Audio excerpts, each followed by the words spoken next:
Mama sana wenze njani kalenga miche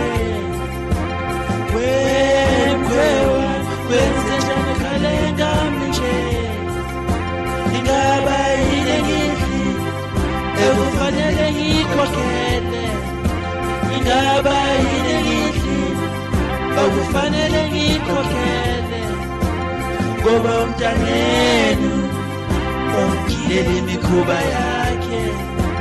Ngoba umntanenu ungilele imikhuba yakhe Ihlazo le Anbonini Ihlazo le Anbonini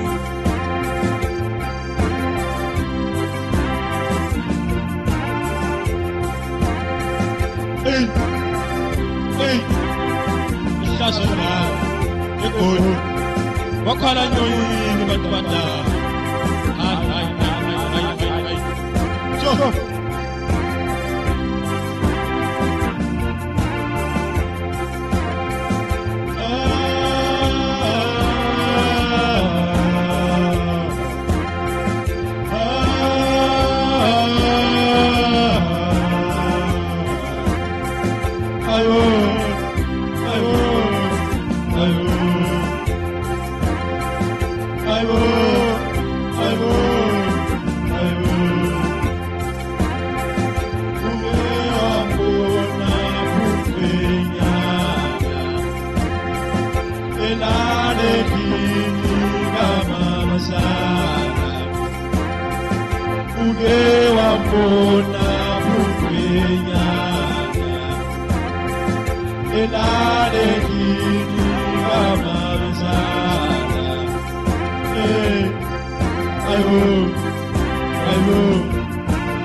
Uphinde futhi usithuke thina sokugilela imikhuba yethu uphinde futhi usithule thina sokugilela imikhuba yethu uphinde futhi usithule thina sokugilela imikhuba yethu